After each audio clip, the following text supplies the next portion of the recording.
प्रश्नावली 3.4। इसमें हम दो चर वाले रैखिक समीकरण युग्म को हल करने की विलोपन विधि के बारे में पढ़ेंगे। इसके पहले हमने प्रतिस्थापन विधि से दो चर वाले रैखिक समीकरण युग्म को हल करना सीखा था। आइए एक दूसरी विधि पढ़ते हैं, विलोपन विधि।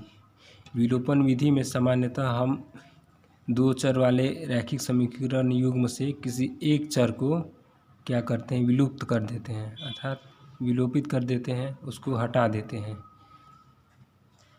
विलोपन विधि को हम इंग्लिश में एलिमिनेशन मेथड भी कहते हैं। एलिमिनेशन मेथड मीन्स होता है एलिमिनेट कर देना या उसको हटा देना, बाहर कर देना।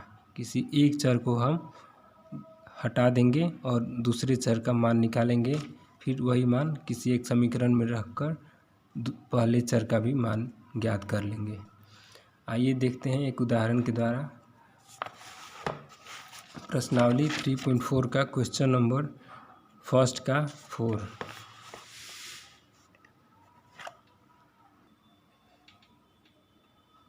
चलिए, इसमें दो समीकरण है। एक पहला समीकरण x/2 + 2y/3 = -1 और दूसरा समीकरण है x - y/3 = 3।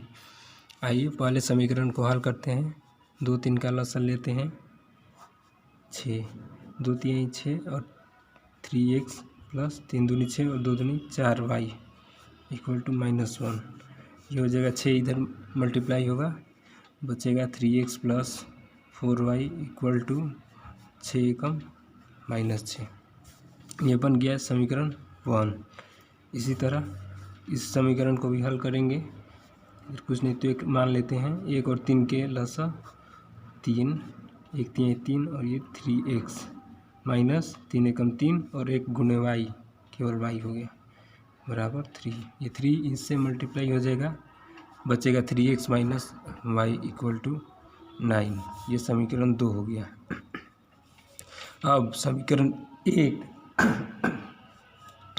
और समीकरण 2 को घटाएंगे। ठीक है, घटाने पर कोई एक पद या तो x वाला या y वाला कट जाएगा, ख़त्म हो जाएगा और दूसरा चर बचेगा, उसी से हम आगे इसका मान निकालेंगे।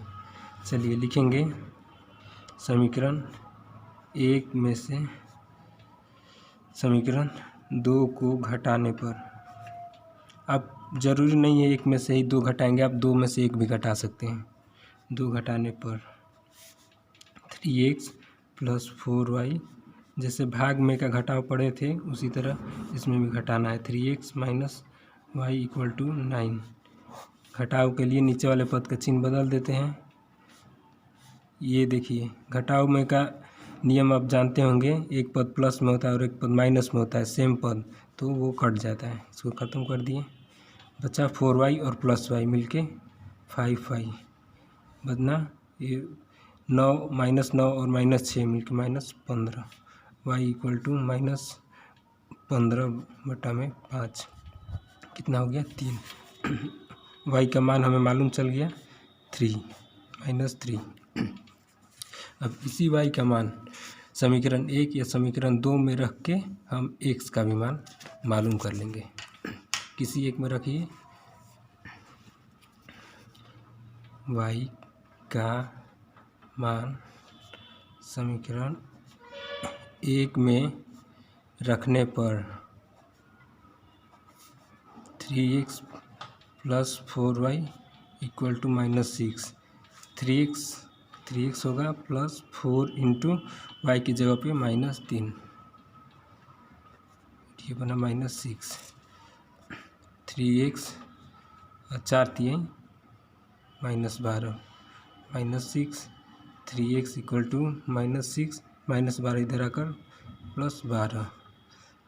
3x = 12 में से 6 गया 6, x बराबर 6/3। x का मान कितना मिला हमें, 2। यही 2 मान हमें विलोपन विधि से हल करने पर एक y = 3 और एक x = 2। ऐसे ही विलोपन विधि को हम हल करते हैं।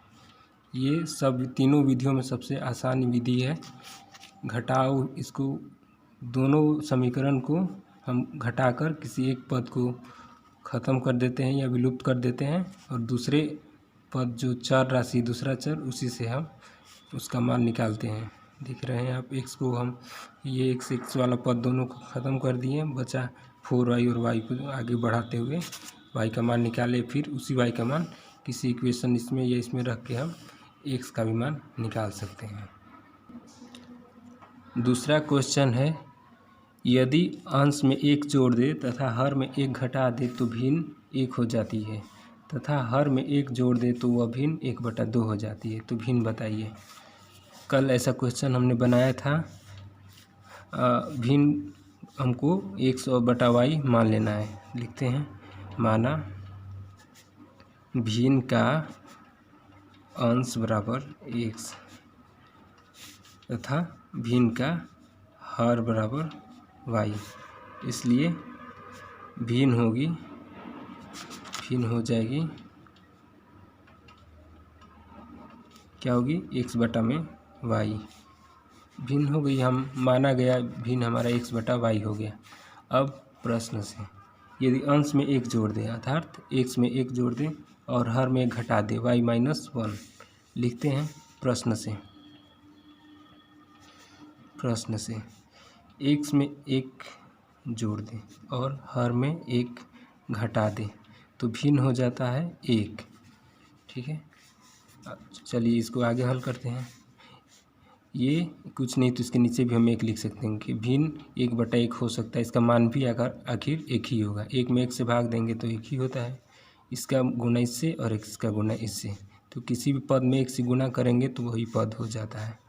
ये x+1 एक तरफ हो जाएगा और ये y-1 इधर हो जाएगा। ये प्लस y इधर हम ला देंगे minus y, x minus y equal to, और -1 है और ये भी +1 इधर आके -1 बना, x minus y equal to -2। ये हमारा समीकरण 1 बन गया। उसी तरह दूसरा कंडीशन, दूसरा शर्त बोल रहा है, यदि हर में 1 जोड़ दे तो यह भिन्न 1/2 हो जाती है। जो माना गया भिन्न था x बटा वाई के हर में केवल 1 जोड़ना है, अंश में कुछ नहीं करना, अंश को उसी तरह रहने देना है, तो भिन्न हो जा रही है 1/2। 2 से इसमें गुणा होगा और y+1 से 1 में गुणा होगा, तो 2 से x में गुणा करेंगे 2x और y+1 से 1 में करेंगे तो y+1 ही होगा। 2x प्लस y इधर आके -y इक्वल टू 1, ये समीकरण 2। अब ठीक पहले बताए थे समीकरण 1 से समीकरण 2 को घटाने के लिए। देखिए, समीकरण 1 से समीकरण 2 को घटाने पर समीकरण 1 था x-1 इक्वल टू -2 और समीकरण दूसरा था 2x minus y equal to 1। x minus y था ये, -2 और 2x minus y equal to 1। आप देखिए इसमें से कोई पद कटने वाला दिख रहा है, ये 1 से 2x है। अगर हम घटाव के लिए इसका चिन्ह बदलेंगे, माइनस से प्लस है और ये -1 हो जाएगा। तो आप देख रहे हैं x और 2x तो नहीं मिल रहा है एक जैसा, लेकिन -y और +y मिल रहा है, इसलिए हम y को भी ख़त्म कर देंगे। अब हमारा क्या बचा, -2x और +x मिलके -x घट जाएगा। अब देखिए -2 और -1 मिलके जैसे -3, x का मान कितना आ गया, माइनस कट जाएगा, x का मान केवल 3। ये हमारा x बराबर 3 आ गया। अब इसी x का मान किसी भी इक्वेशन में रख के हम y का भी मान निकालेंगे। लिखेंगे x का मान समीकरण 1 में रखने पर x माइनस वाई बराबर -2, 3 माइनस वाई बराबर -2, minus y equal to -2 plus 3 इधर आके -3, माइनस वाई बराबर -5, माइनस माइनस कट जाएगा, वाई का मान कितना आया 5। आप देख रहे हैं एक x का मान 3 आया और एक y का मान 5 आ गया, इसलिए भिन्न होगी, क्या होगी भिन्न, x भिन्न का जो अंश माने थे वो x था और हर y था, भिन्न होगी x बटा में y अर्थात 3/5, 3/5 यही हमारा आंसर होगा। ठीक है, अगला क्वेश्चन देखते हैं। 5 वर्ष पूर्व नूरी की आयु सोनू की आयु की 3 गुनी थी।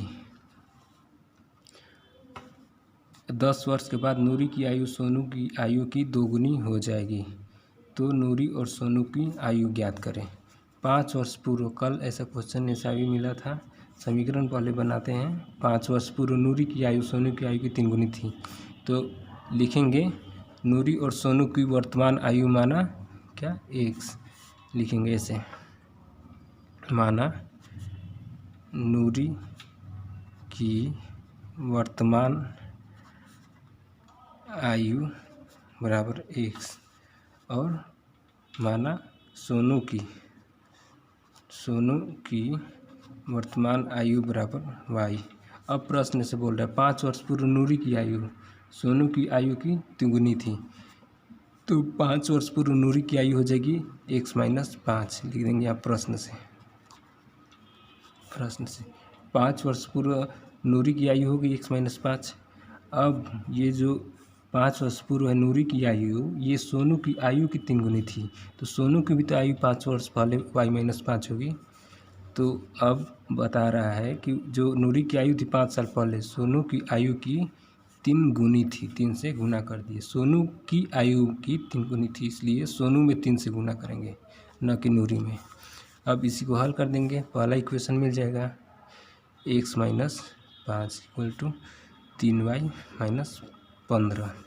ये x - 3y = -15 और plus 5, x - 3y equal to कितना हो जाएगा